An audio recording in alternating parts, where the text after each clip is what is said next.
함께 한 목소리로 그렇게 한번 또 합독하도록 그렇게 하겠습니다. 북방왕은 돌아가서 다시 군대를 전보다 많이 준비하였다가 몇 대 곧 몇 해 후에 대군과 많은 물건을 거느리고 오리라. 그때 여러 사람이 일어나서 남방왕을 칠 것이요 네 백성 중에서도 포악한 자가 스스로 높아져서 환상을 이루려 할 것이나 그들이 도리어 걸려 넘어지리라. 이에 북방왕은 와서 토성을 쌓고 견고한 성읍을 점령할 것이요 남방 군대는 그를 당할 수 없으며 또 그가 택한 군대라도 그를 당할 힘이 없을 것이므로 오직 와서 치는 자가 자기 마음대로 행하리니 그를 당할 사람이 없겠고 그는 영화로운 땅에 설 것이요 그의 손에는 멸망이 있으리라. 그가 결심하고 전국에 힘을 다하여 이르렀다가 그와 하친할 것이요 또 여자의 딸을 그에게 주어 그의 나라를 망하게 하려 할 것이나 이루지 못하리니 그에게 무익하리라. 그 후에 그가 그의 얼굴을 바닷가로 돌려 많이 점령할 것이나 한 장군이 나타나 그의 정복을 그치게 하고 그 수치를 그에게로 돌릴 것이므로 그가 드디어 그 얼굴을 돌려 자기 땅 산성들로 향할 것이나 그쳐 넘어지고 다시는 보이지 아니하리라.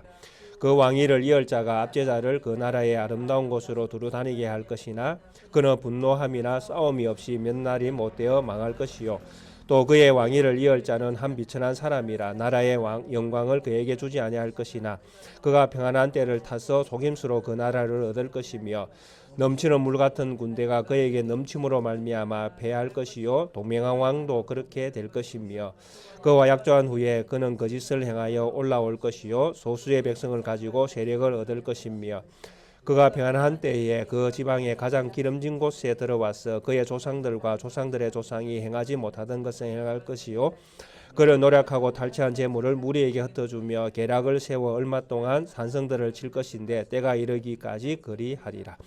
그가 그의 힘을 떨치며 용기를 다하여 큰 군대를 거느리고 남방왕을 칠 것이요 남방왕도 힘이 크고 강한 군대를 거느리고 맞아 싸울 것이나 능히 당하지 못하리니 이는 그들이 계략을 세워 그를 침이니라.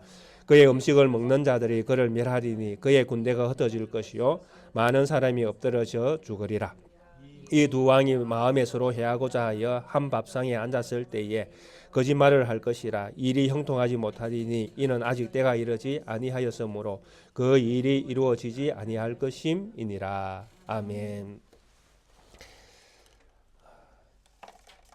바사 제국 그 이후에 세워지는 헬라 제국의 그 이후에 어떤 실상들을 성경에서 상당히 세밀하게 또 세세하게 그렇게 기록을 하고 있습니다.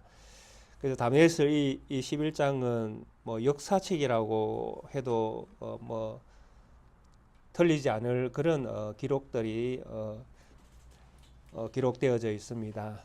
우리가 지난 주간에 보았던 뭐 헬라 제국에서 일어나는 한 힘 있는 왕이 우리가 알고 있는 알렉산더 대왕이었다는 것, 그리고 그가 엄청나게 힘을 가시하고 또 엄청난 영토를 차지하게 되지만은 그의 어떤 영광도 10여 년 이렇게 정도밖에 되지 않았다라는 것입니다.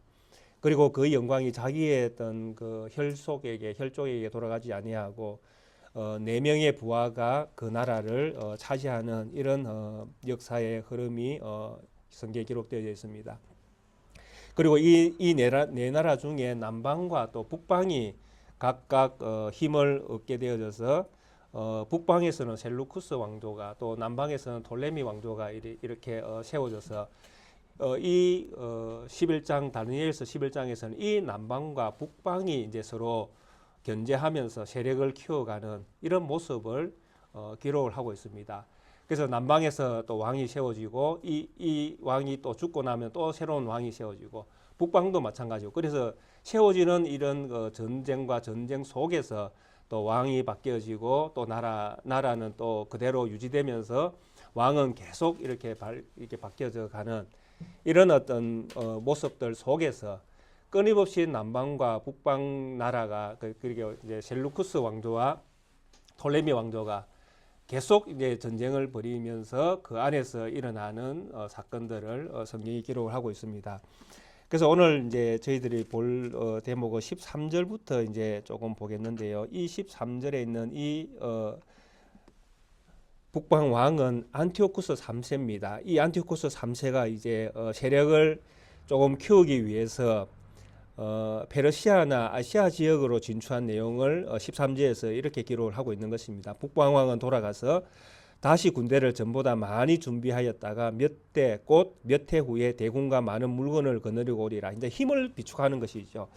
그래서 남방을 이제 이 북방왕이 남방을 치기 위해서 힘을 이제 비축하는데 이제 다른 지역을 이제 점령하면서 힘을 비축하는 것입니다.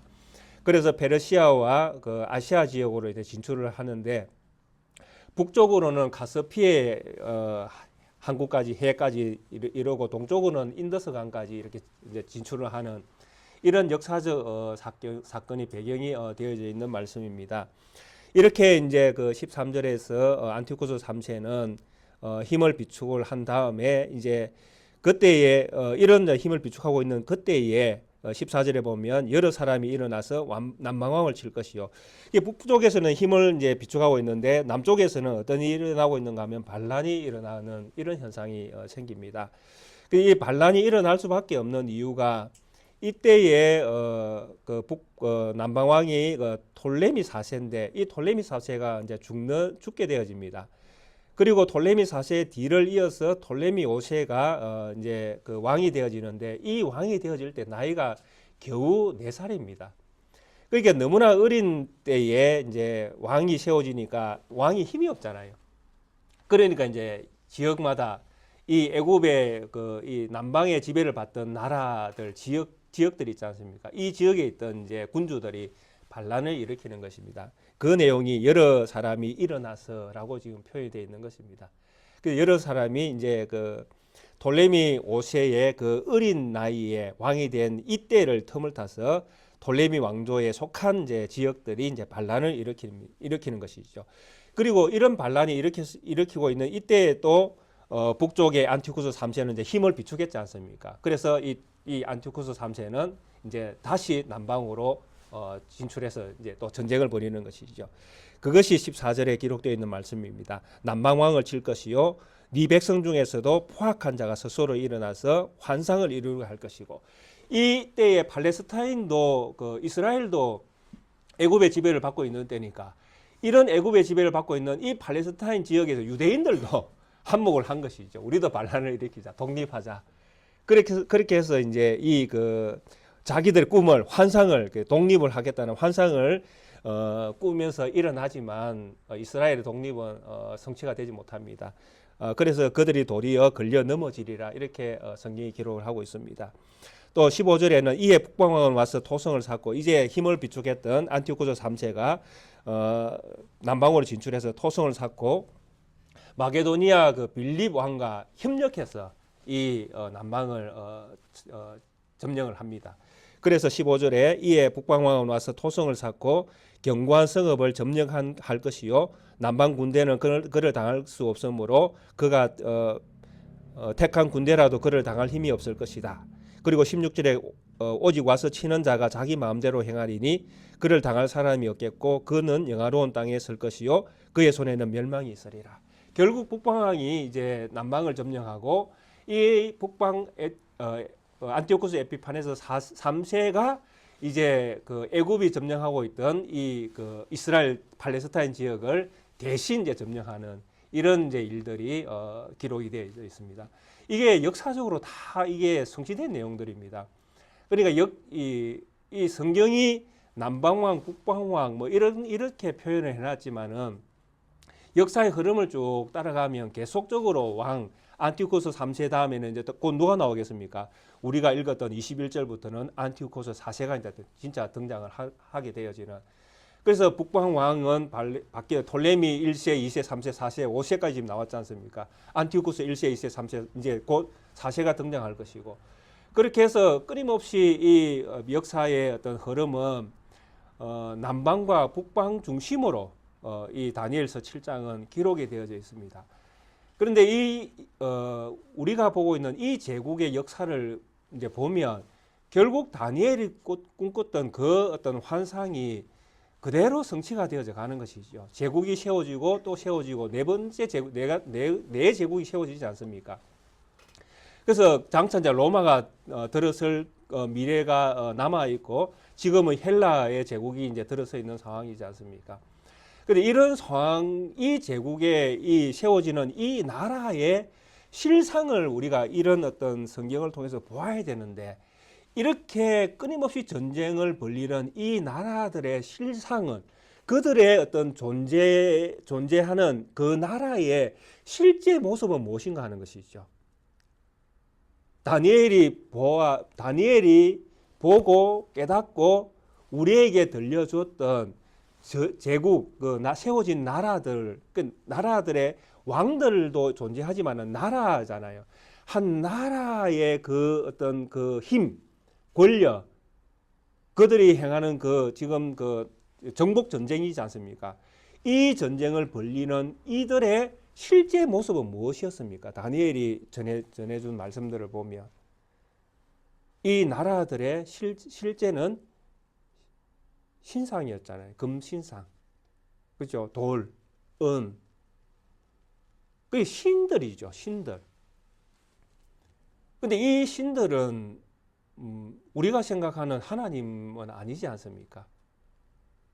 이 제국이 섬기는 신, 제국을 다스리고 제국을 통해서 정복 정쟁을 벌이는 이들의 실상은 우리가 생각하는, 우리가 믿는 하나님이 세우는 나라가 아니지 않습니까? 다니엘이 보았던, 꿈꿨던 그 환상 속에서는 이 나라들은 망해야 되는 나라들이잖아요.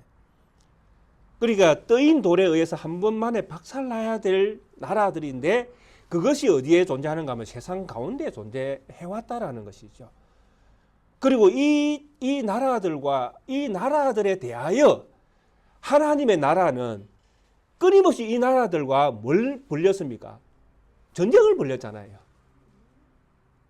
그래서 하나님이 세울 나라가 세상에서 세워지는 나라와 끊임없이 전쟁을 통해서 이 하나님의 나라가 온전케 세워졌다라는 것입니다. 그래서 하나님의 나라의 어떤 쪽에서 바라보면 세상 나라는 싸움의 대상이죠. 전쟁을 벌여서 무너뜨려야 될 대상이었다라는 것입니다. 더 견고하게 이 나라를 좋게 포장해서 뭐 이렇게 아름다운 나라를 만들어야지, 이런 꿈을 꾸면서 이 나라를 바라보는 것이 아니고, 다니엘이 바라보았던 이 제국은 떠인 돌에 의해서 무너져야 될 나라였다라는 것이죠. 근데 이게 사실은 어디에 기록되어져 있습니까? 어디에서부터 이게 기록되어져 있겠습니까? 우리 성도님들이 성경을 보시면서 조금 오해하고 있는 성경 구절이 한 군데 있을 수 있습니다. 그게 창세기에 나오는 그 야곱이 그 천사와 씨름하는 장면이죠. 그 천사와 씨름을 하고 그 천사가 복을 빌어주지 아니하면 당신은 나를 떠날 수 없다고 굳게 그 천사의 복 빌어줌을 이렇게 구하던 그 야곱의 그 절박함, 그때의 야곱과 천사가 씨름을 했는데, 성경에서는 이 씨름을 누가 이겼다고 표현을 하고 있습니까? 누가 이겼다고 표현을 하고 있죠? 야곱이 이겼다고 그렇게 표현을 하고 있습니다. 그런데 실제로 그 씨름한 장면을 가만히 보면 누가 이긴 것처럼 보입니까? 예, 천사가 이긴 것처럼 보이죠. 왜? 한도뼈가 꺾인 거는 그 야곱이지 않습니까? 야곱은 불구자가 된 것입니다. 그럴 수도 없는 어떤 불구자가 됐는데, 싸워서 불구자가 되고 이겼으면 얼마나 이겼겠습니까? 그래서 야곱이 그 천사에게 복을 빌어달라 할 때에 그 장면에서 성경이 뭐라고 기록하고 있는가 하면 사람과 신이, 그죠? 신과 사람이 싸웠다. 그죠? 사람과 싸워서 이길 것이다. 라는 것이죠. 그러니까, 사람이 신과 싸워서 이겼다라는 이런 표현을 쓰는데, 그렇게 해석이 되어지는데 그 본문의 해석이 잘못됐다라는 것입니다. 근본적으로. 야곱에게 복을 주는 그 장면에서 이야기하는 것, 신과 사람들과 싸울 것이다. 신과 사람들과 싸우는데 궁극적으로 야곱의 인생이, 야곱이 이스라엘이 되어질 때 새로운 이름을 부여받고 그가 하나님으로부터 복을 받을 때에 그가 신분이 바뀐다라는 것입니다. 근데 그 신분이 뭐 어떻게 바뀌는가 하면 야곱에서 이스라엘이라는 이름, 하나님이 사호 주실 것이다라는 이름으로 신분이 바뀌어지는 것입니다. 그러니까 야곱과 같은 믿음의 후손이 되어지는 사람들에게는 하나님께서 복을 주시는 거예요. 근데 하나님께서 주시는 그 복이 뭐냐 하면 우리가 장차 싸움의 대상자가 정해져 있다는 것입니다. 그 대상자가 누구냐니까 신과 사람들이에요. 야곱이 장차 이스라엘이라는 이름을 하나님이 싸울 것이라는 이름을 가지고 살게 되어지는데 그럼 하나님은 도대체 누구와 싸울 것인가 하는 것이죠. 야곱을 대신해서. 하나님은 야곱을 대신해서 도대체 누구와 싸울 것입니까? 바로 이 세상의 신들과 이 세상의 불신자들과 싸우는 거예요. 궁극적으로. 그게 누구냐 하니까 이스라엘이라는 것입니다. 이스라엘이라는 것. 그러니까 하나님의 자녀됨이라는 것은 궁극적으로 우리가 하나님의 자녀가 됐다라는 것은 우리에게 싸움의 대상자가 생기는 것입니다. 그 대상자가 누구냐 하니까 바로 이 세상을 지배하고 있는 사탄이잖아요. 그리고 사탄의 지배를 받는 자들과. 그리고 우리의 싸움은 무엇입니까? 혈과 육에 대한 싸움이 아니잖아요. 보이지 않는 영들과의 싸움이니까. 그러니까 우리의 싸움은 굳건한 믿음에서부터 출발되어질 수밖에 없습니다. 우리가 싸우기 위해서 뭐 전투 준비를 하는 것이 아니라 우리는 믿음을 준비하는 것이죠. 그래서 우리가 바른 믿음을 가지고 있으면 바른 믿음의 정신이 나올 것이고 바른 믿음의 정신이 우리가 나오게 되어지면 세상 사람들 가운데에 우리가 어떤 대상자들을 구해낼 수도 있다라는 것입니다. 우리가 싸워서 이겨낼 수 있다라는 것입니다. 왜? 하나님이 싸우게 하시니까. 그러니까 우리의 싸움은 불신자들 가운데에 믿는 자들을 찾아내는 게 우리의 싸움이죠. 궁극적으로. 그래서 이런 싸움을 장차 이제 이스라엘이라는 이름으로 그 야곱은 하게 될 것이죠.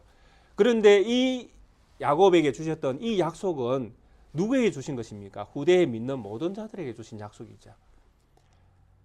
그래서 다니엘서에서 기록되고 있는 이 말씀도 마찬가지입니다. 다니엘이 보고 있는 이 제국은 끊임없이 그들의 어떤 그 힘을 비축하기 위해서 북방왕은 북방왕대로 남방왕은 남방왕대로 자기 나라를 지키기 위해서 끊임없이 힘을 비축하고 싸움을 걸고 또 싸워서 쟁취하고 또 그 지배를 받는 또 소수의 좀 작은 나라들은 더 힘을 키워서 그 나라로부터 이렇게 독립하려고 하고 그 독립을 하려고 하는 목적은 무엇입니까?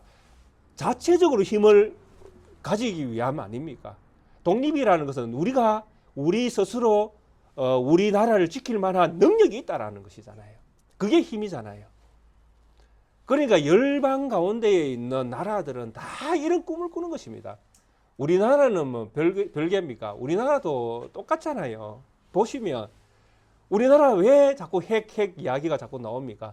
북한이 핵을 가지니까 우리도 핵을 가져야 힘의 균등이 이루어지니까 서로 못 치잖아요. 저쪽이 치면 우리도 핵으로 이렇게 싸우면 되니까. 결국 무엇을 위해서? 우리나라의 안전과 또 우리나라의 어떤 그 나라를 지키기 위한 힘을 비축하기 위한 목적이잖아요. 그래서 이런 것들이 안 되니까 우리나라가 어디에 붙어 있습니까? 미국에 붙어 있다. 이런 표현도 쓰지 않습니까? 미국의 힘을 빌려서 북한의 그 힘을 우리가 견제한다. 그러면 만약에 미국의 힘을 이렇게 빌리지 않고 우리나라가 스스로 자주국방을 할 수 있는 힘을 키우기 위해서는 그럼 뭘 해야 됩니까? 예, 핵을 만들어야 된다. 이렇게 나오는 것입니다.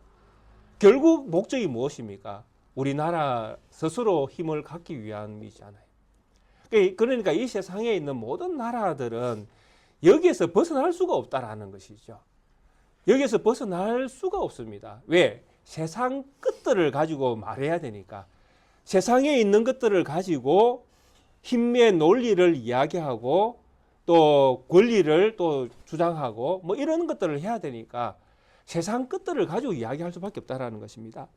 그래서 15절 16절에서도 결국 북방왕은 힘이 약할 때에 힘을 비축하기 위해서 다른 지역으로 옮겨갔다가 또 힘이 비축하고 남방 쪽에서 뭔가 일이 생겨가지고 어린 애가 왕이다 하고 세워졌을 때에 저 아무 힘도 없는 왕이구나 하고 와 달라 들어가지고 그 나라를 완전히 박살내버리는 이런 일들이 일어나는 것이죠. 자, 이렇게 북방 왕이 이제 남방을 그렇게 점령했다가 이제 마음이 바뀝니다. 남방을 이제 조금 후퇴하는 것이죠. 그래서 그 내용이 17절에 나옵니다. 그가 결심하고 전국에 힘을 다하여 이르렀다가 이제 힘을 이제 완전히 많이 이제 모아놨다가 그가 화친하는 거예요. 남방에 화친을 자기가 점령해 놓고 남방 왕에다 화친을 이제 톨레미 5세한테 화친을 이제 청하는 것이죠. 그리고 여자의 딸을 이제 북방 왕의 딸을 그에게 이제 시집을 보내는 것입니다. 남방 왕에게 시집을 보냅니다. 여기에 등장하는 북방 왕의 딸이 우리가 잘 알고 있는 분입니다. 여자분입니다. 예, 클레오파트라. 이게 역사에 클레오파트라가 성경에 나온다니까요. 알렉산더가 성경에 나오고 클레오파트라가 성경에 나온다니까요. 이 클레오파트라가 이제 시집을 가게 되어집니다. 그리고 시집을 보낸 이제 북방 왕의 목적은 무엇이냐니까 자기 딸을 남쪽에 이제 시집을 보냈으니까 자기 딸을 통해서 이제 이 남쪽의 그 왕을 좌지우지하려고 하는 것이죠. 그죠? 그게 목적인 거예요. 항상 이 세상 나라들은 너무나 뻔합니다. 이게 더 힘을 이제 키우려고 하는 것이죠. 이제 땅 짓고 헤엄치는 거잖아요. 딸 시집 보내가지고 딸 힘을 통해가지고 남쪽을 그냥 이렇게 내가 내 마음대로 하겠다. 이렇게 이제 생각하고 시집을 보냈는데 이 클레오파트라가 이 아버지의 말을 안 듣는 거예요. 이 클레오파트라가 오히려 남쪽 자기 이제 남편하고 협력해가지고 누구 손을 잡는가? 로마 손을 잡아버립니다. 그 로마의 힘을 얻어서 이제 어떻게 되어집니까? 자기 아버지를 대적하는 것이죠. 그러니까 결국 클레오파트라는 시집 가서 그쪽 여자가 되어버리는 것입니다. 그쪽 여자가 되고 그쪽 사람이 되어버린 것이죠. 그리고 그쪽 사람 쪽에서 이제 자기가 살 국리를 이제 마련하는 것이죠. 그게 17절에 나오는 이 내용입니다. 그가 나라를 망하게 하려 할 것이나 이루지 못하리니 북방왕이 뜻을 못 이룬 것입니다. 클레오파트라를 시집 보내서 점령하려고 했지만은 그 뜻이 이루어지지 못한 것입니다. 그러니까 이제 북방왕은 어떻게 되어집니까? 또 힘이 이제 자기 뜻대로 안 되니까 그 후에 이제 18절에 보면 그가 얼굴을 바닷가로 향하였죠. 다시 이제 바다 쪽으로 지중해 쪽으로 이제 이게 그 목적지를 이제 돌립니다. 그렇게 지중해 쪽으로 돌려가지고 이제 침략 전쟁을 벌리는데 이때에 로마 장군 루키아스 스키피노라는 로마 장군에게 막혀가지고 이 전쟁이 실패로 끝이 나버립니다. 그게 전쟁에서 한번 지고 나면 힘이 엄청나게 약해질 밖에 없습니다. 그래서 전쟁에서 힘이 너무 없어지니까 이 전쟁에서 없어진 힘을 비축하기 위해서 어디를 치는하면 아무 힘도 없게 보이는 어떤 그런 그 산성, 그러니까 하나의 어떤 그 신전을 약탈하려고 신전을 치려고 들어가는데 이것마저도 실패로 돌아갑니다. 그게 이제 19절에 나오는 내용입니다. 그가 드디어 그 얼굴을 돌려 자기 땅 산성들로 향할 것이나 거쳐 넘어지고 다시는 보이지 아니하리라. 이게 북방왕 안티오쿠스 3세의 결론입니다. 결국 전쟁을 통해서 이 안티오쿠스 3세도 망하게 되어지는 것이죠. 결정적인 게 클레오파트라의 배반입니다. 시집을 보내서 그 땅 나라를 차지하려고 했는데 클레오파트라가 로마와 손을 잡는 바람에 결국 로마와 남쪽 애굽의 힘이 북쪽을 이겨버린 것이죠.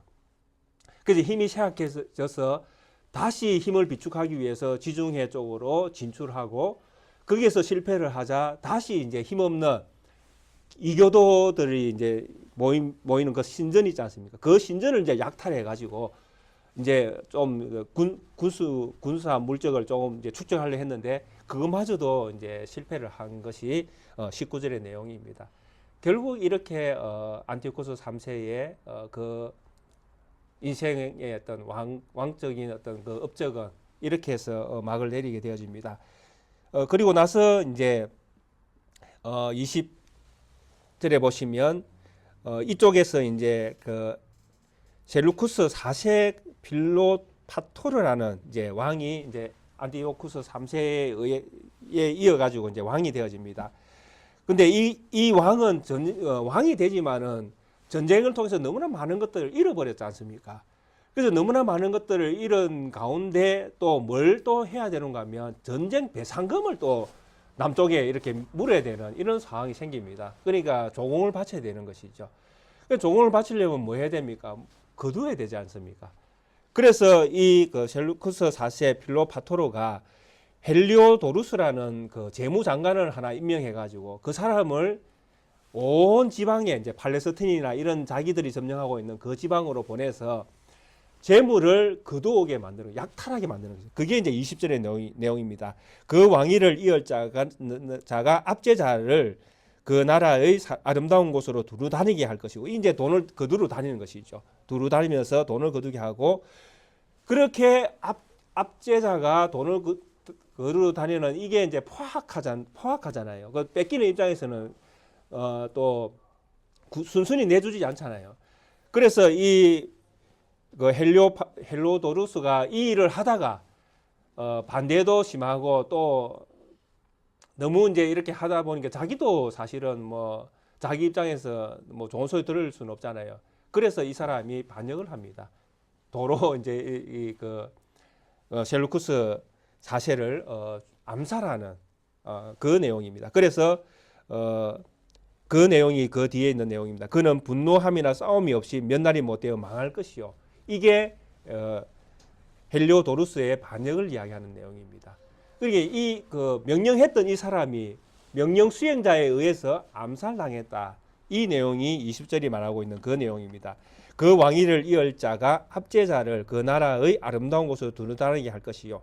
그 왕이 헬로도루스를 압제자를 나라에 보내서 두루 다니게 했는데도 불구하고 분노하며 싸움 없이 어느 날 갑자기 셀루쿠스 4세는 없어졌다. 암살당한 것이죠. 그 내용을 20절에서 하고 있습니다. 그러고 나서 이제 이 성경에서 이제 우리가 잘 이제 만나게 되어지는 안티오쿠스 4세, 에피파네스 4세가 21절부터 이제 등장하게 되어집니다. 또 그의 왕위를 이을 자는 한 비천한 사람이라 나라의 영광을 그에게 주지 아니할 것이나 그가 평안한 때를 타서 속임수로 그 나라를 얻을 것이요. 이 사람이 안티오쿠스 4세입니다. 안티오쿠스 4세를 왜 비천한 사람이라고 하면 이 안티오쿠스 4세는 왕이 될 수 없는 자리에 있었던 사람입니다. 왜 그러냐 하면 원래 이 왕의 자리에 앉아야 될 사람은 누구냐 하면 클레오파트라의 조카가 이제 왕에 올라야 됩니다. 그 데메트리우스라는 이 아들이 그 원래 그게 안티오쿠스 3세의 아들이잖아요. 얘가 이제 왕이 되어야 될 그 위치에 있었는데 이 데메트리우스가 사실은 왕이 되어야 되는데 북방 왕이 그게 안티오쿠스 3세가 전쟁에서 이제 지는 바람에 누군가가 볼모로 잡혀가야 되는데 그 볼모로 잡혀갔던 사람이 누구냐 하면 안티오쿠스 4세입니다. 그 로마의 볼모로 이제 안티오쿠스 4세가 14년 동안 잡혀 있다가 억울하잖아요. 그 자기 형이 그 전쟁에서 졌는데 자기가 도리어 전쟁에 그 포로로 잡혀가 있으니까 억울하잖아요. 그래서 한 14년 동안 잡혀 있다가 어느 날 자기 조카를 부르는 것이죠. 안티오쿠스 3세의 아들을 데메트리우스를 불러가지고 네 로마 쪽 온나. 그래 로마로 불러가지고 이 데메트리우스를 로마에다가 인질로 잡아놓고 자기는 이제 북쪽으로 자기 땅으로 이제 돌아오는 것이죠. 돌아올 때에 어떤 일이 일어났는가 하면 안티오쿠스 3세가 암살을 당하는 20절이 사건이 일어납니다. 그러니까 왕이 이제 없어졌잖아요. 그러니까 자기 조카가 왕이 될 자기 조카는 어디에 있습니까? 로마에 있잖아요. 이게 이제 기회가 된 겁니다. 그래서 안티오쿠스 4세가 내가 왕이 돼야지. 그리고 자기가 왕이 되는데 이 내용이 21절입니다. 그의 왕위를 이을 자는 한 비천한 사람이라 나라의 영광을 그에게 주지 않냐. 그러니까 자기 영광을 얻을 차지가 아닌데 자기가 그 왕위를 차지한 것입니다. 그가 평안한 때를 타서 속임수로 그 나라를 얻을 것이요. 이게 이제 번역이 조금 어렵게 되어 있는데 안티쿠스 4세가 어떻게 왕이 됐는가 하면 자기가 왕 계승자가 아니잖아요. 왕 계승자는 로마에 지금 임질로 잡혀 있지 않습니까? 그런데 왕은 되고 싶잖아요. 그럼 어떻게 해야 됩니까? 환심을 사야 되잖아요. 그래서 이제 왕으로서 이제 다스려야 되는 이 대신들, 이 나라의 백성들에게 선심을 서는 것이죠. 약속을 하는 것입니다. 내가 너희에게 평안을 주겠다. 내가 너희에게 모든 것들을 뭐 권력을 이양해 주겠다. 뭐 이런 어떤 그러니까 우리 나라의 어떤 지금 그 대선 후보자들을 보면 국민들의 마음을 얻기 위한 어떤 정책들을 내놓고 있지 않습니까? 내가 대통령이 되어지면 이렇게 해주겠습니다. 내가 대통령이 되면 이렇게 하겠습니다. 내가 대통령이 되면 이렇게 하겠습니다라고 이야기하는 목적이 자기가 대통령 되기 위함이잖아요. 그죠? 뭐 실제로 할 수도 있겠죠. 실제로 할 수도 있지만은 대통령 되기까지는 이게 이제 공약에 불과하잖아요. 될 수도 있지만 안 될 수도 있잖아요. 그런데 문제는 무엇입니까? 대통령이 돼야 되는 거잖아요. 되기 위해서는 뭘 해야 됩니까? 좀 더 국민들의 마음을 움직일 수 있는 이런 어떤 공약들을 내놔야 된다는 것입니다. 뭐 예를 들면 뭐 전 국민에게 100만 원씩 주겠습니다 라든지 아니면 뭐 허경영 씨처럼 뭐 1억씩 주겠습니다 라든지 뭔가 국민들의 마음을 이제 움직일 만한 이런 공약들을 내놔야 된다는 것이죠. 그래야 이 사람을 왕으로 세워도 되겠구나. 이 사람이 대통령 돼도 되겠구나. 이렇게 해야 국민들이 표를 줄 거 아닙니까? 이걸 안티쿠스 4세가 한 겁니다. 자기가 왕이 될 수 없는 위치에 있는데도 불구하고 사람들에게 뭘 이야기합니까? 평안을 약속한 것이죠. 내가 왕이 되면 뭐 데메트리우스를 지지했던 너희들까지도 내가 다 용서하겠다. 내가 다 너희들의 어떤 죄를 용서하고 또 너희들의 그 충성 내가 오히려 더 너희들에게 충성하겠다. 뭐 이런 식으로 안티쿠스 4세가 회유를 한 것입니다. 그것을 평안한 때라고 표현을 한 것입니다. 평안을 약속한 것이죠. 이게 무엇입니까? 속임수인 거예요. 자기가 왕이 되기 위한 속임수를 이 사람들에게 던져서 자기가 그걸 틈타서 왕이 된 것입니다. 그래서 이렇게 왕이 되니까 그 뒤쪽에 있는 사람들은 어떻게 해야 되겠습니까? 이건 반역이다라고 생각할 거 아닙니까? 데메트리우스 진짜 왕이 돼야 될 데메트리우스를 지지하는 사람들은 이건 반역이다라고 할 거 아닙니까? 그게 22절인 거예요.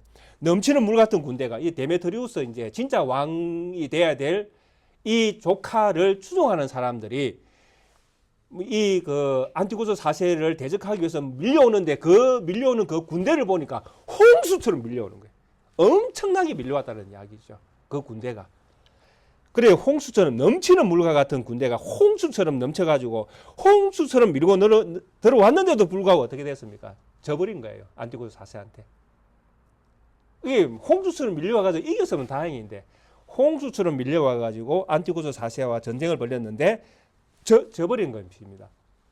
그리고 동명한 왕도 그렇게 그러니까 이제 데메트리우스하고 또 동명한 또 지역 또 왕들도 있을 거 아닙니까? 여기에 뭐 대표적인 게 팔레스타인 아닙니까? 이스라엘 이런 나라들도 함께 힘을 모아가지고 와 우리 독립하자 우리 그 안티쿠스 4세를 밀어내자 이렇게 하면서 북방의 어떤 지배를 받던 이 이스라엘 지역도 팔레스타인 지역도 야 우리도 한번 이 애굽에 힘을 실어주자 하고 같이 붙었지 않겠습니까?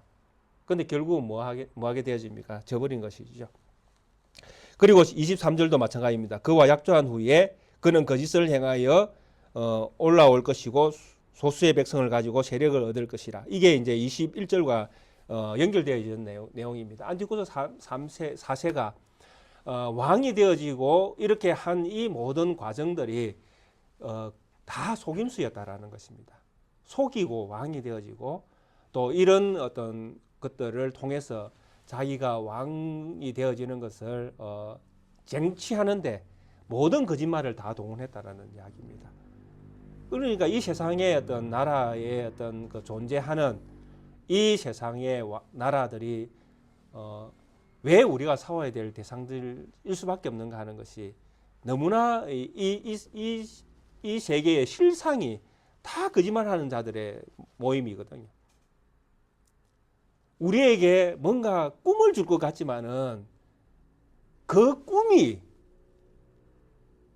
믿는 우리들에게는 그게 진짜가 아니다라는 것을 우리가 깨달아야 된다라는 것입니다.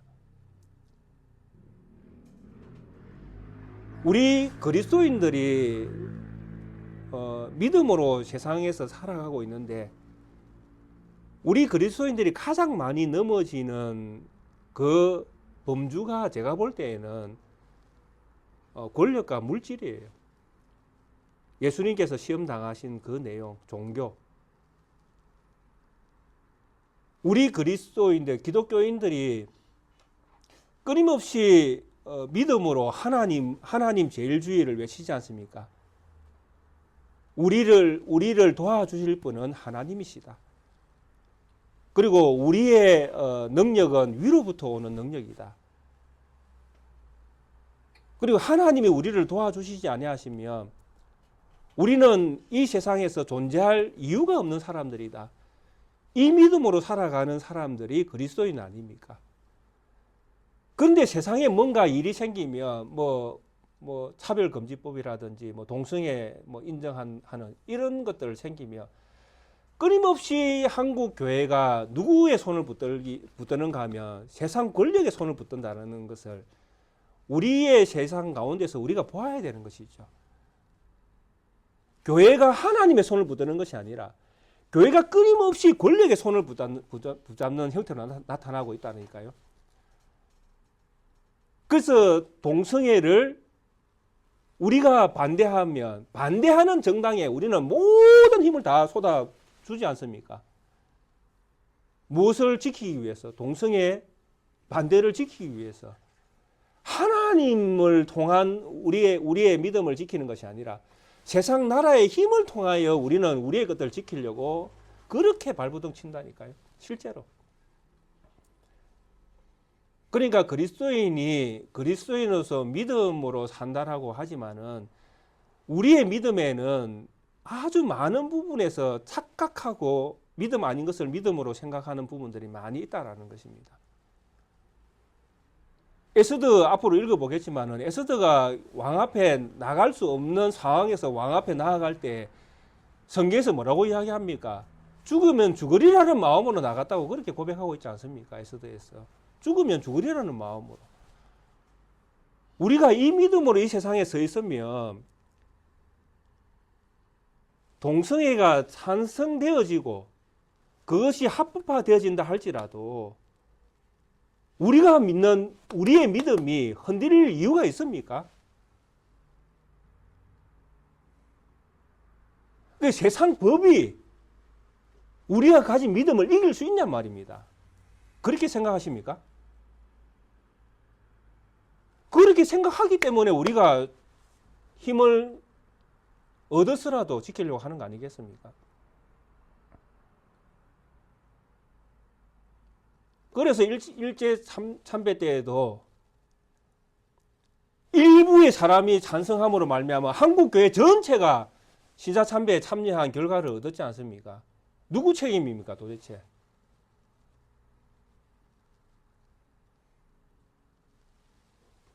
그래서 이 세상에 있는 나라의 실상을 우리가 알지 못하면, 이 실상에 대한 우리의 믿음의 자세를 알지 못하면 우리는 끊임없이 우리의 믿음이 아닌 그런 것들을 믿음인 것처럼 포장해서 우리가 그 자리에 서 있을 수 있다니까요. 지금 보십시오. 이 이스라엘의 남은 자들, 유대 이스라엘에서 남은 자들, 그들도 그들의 독립을 위해서 누구의 손을 붙들고 있습니까? 남쪽의 힘이 셀 때는 남쪽의 힘을 빌리고, 북쪽의 힘이 셀 때는 북쪽의 힘을 빌리고, 끊임없이 이 이스라엘의 남은 자들도 남쪽에 붙었다가 북쪽에 붙었다가. 성경에서 왜 이 내용을 기록하고 있겠습니까? 이 사람들이 하나님을 의지했다면 하나님을 믿는 믿음을 의지했다면 성경에서 이렇게 말하지 않았겠죠.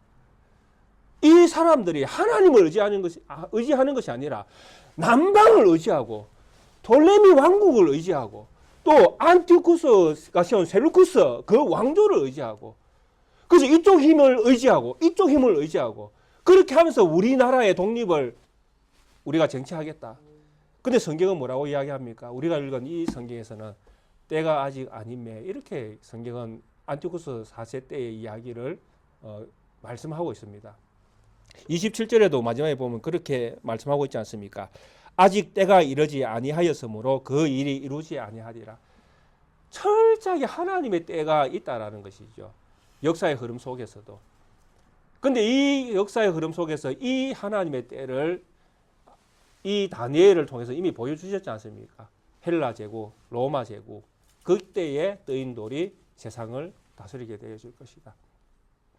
하나님의 때는 그렇게 흘러가고 있는데 사람들은 자기의 때가 중요한 것이죠. 내 때에 이스라엘 독립이 이루어져야 된다는 것. 모든 때가 내 기준에 맞춰져 있는 것입니다. 내가 앞서 있는 것이죠.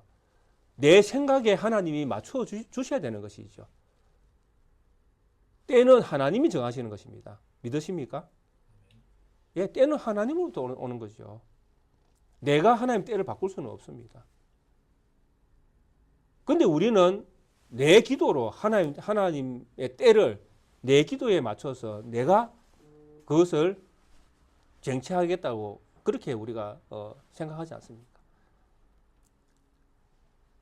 우리나라가 이제 대통령 선거로 아주 분주해졌습니다. 뭐 누가 될지 아무도 모릅니다. 뭐 아는 분도 계시겠죠. 추측이 이미 뭐 다 되어 있으니까요.